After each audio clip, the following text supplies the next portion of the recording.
सबको जय यीशु की। प्रभु यीशु क्रिस्त में प्यारे भाइयों बहनों, नव जीवन का संदेश इस शीर्षक के अंतर्गत प्रतिदिन का ईश्वर का जीवंत वचनों को सुनने के लिए, समझने के लिए, उन वचनों के अनुसार जीवन बिताने की कृपा मांगने के लिए मैं आप सभी लोगों का हार्दिक स्वागत करता हूं।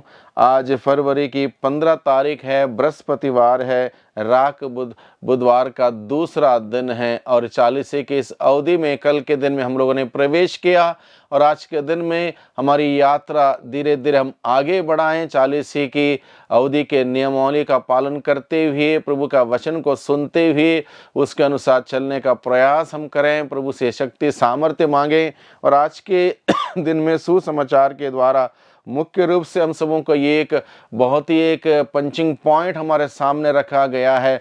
वो पॉइंट है, मनुष्य को इससे क्या लाभ यदि वह सारे संसार को हासिल कर ले लेकिन अपनी आत्मा ही गवा दे।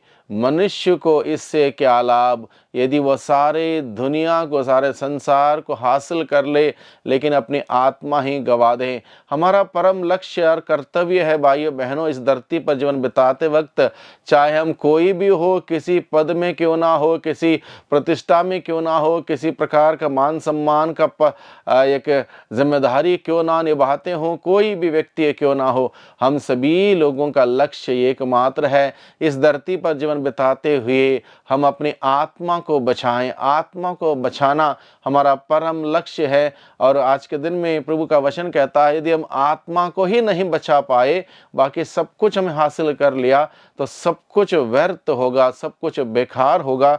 इसलिए आज के दिन में प्रभु हम सबों को इस वचन के द्वारा बुलावा देता है, मनुष्य को इससे क्या लाभ यदि वह सारे संसार को हासिल कर ले लेकिन अपनी आत्मा ही गवा दे। कोई भी लाभ नहीं होगा, सब कुछ नुकसान ही नुकसान होगा।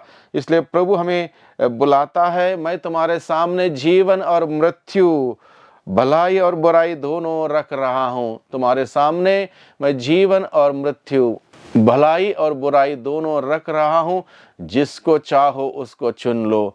और भाइयों बहनों, हम सबों को चुनने के लिए, फैसला लेने के लिए, निर्णय करने के लिए ईश्वर ने हमें बुद्धि, शक्ति, ज्ञान, विवेक और प्रज्ञा का वरदान दिया, जिससे कि हम लोग जो कुछ भी उचित है, जो कुछ भी अच्छा है, जो कुछ भी नेक है, जो कुछ भी भला है, उन्हीं बातों को चुनें, अपनाएं और उसके अनुसार आगे बढ़ें। प्रभु ने हम सबों को सब कुछ सारी एक खूबियां हम सबों को दी हैं।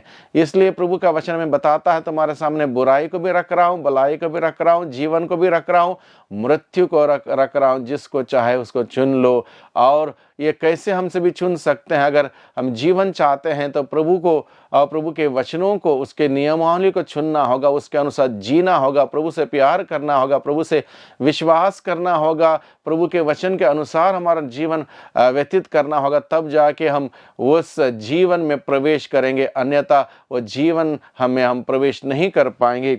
उसी प्रकार से प्रभु हमें आज के दिन में हमें बुलाता है कि अगर हमें प्रभु के रास्ते में आगे बढ़ना हो, एक अच्छा क्रिस्तीय जीवन बिताना हो, तो हमें आत्मत्याग करना होगा, प्रतिदिन क्रूस उठाना होगा। क्रूस उठाए बगैर कोई भी प्रभु यीशु का अनुसरण नहीं कर सकता, आत्मत्याग किए बगैर प्रभु का अनुसरण नहीं कर सकता। इसलिए दो शर्तें हमारे सामने रखी गई हैं। आत्मत्याग यानी कि अपनी इच्छाओं को त्यागना, अपनी सोच विचार को त्यागना, अपनी ख्वाहिशों को त्यागना और ईश्वर की इच्छा को अपनाना, ईश्वर की इच्छा के अनुसार जीना। और उसमें कठिनाई होगी, दिक्कतें होंगी, चुनौती होंगी, और उसको क्रूस के रूप में ग्रहण करते हुए उसको उठा के चलना प्रभु के पीछे, ये है हमारा बुलावा। और इस प्रकार के जीवन के लिए प्रभु हम सबों को बुलाता है। तो आइए भाइयों बहनों, आज के दिन में हम प्रभु से प्रार्थना करें कि प्रभु के कारण जो जीवन खो देता है वो उसे सुरक्षित रखेगा। इसलिए प्रभु के लिए अपना जीवन अर्पित कर दें, खो दें, स्पेंड करें प्रभु के लिए, ताकि हम अपने जीवन को पाएं प्रभु के आशीषों से और अपनी आत्मा को बचाने के लिए निरंतर प्रयासरत रहें। जब आत्मा कलंकित होता है, पाप से पश्चाताप करें, पाप स्वीकार करें और प्रभु के साथ ट्यून्ड रहें, बने रहें, जुड़े रहें और प्रभु की आशीष और बरकत हम सबों को मिलती रहेगी। वही प्रभु हम सबों को उसके वचनों के अनुसार चलने के लिए, जीने के लिए कृपा, शक्ति, सामर्थ्य प्रदान करें। आमीन।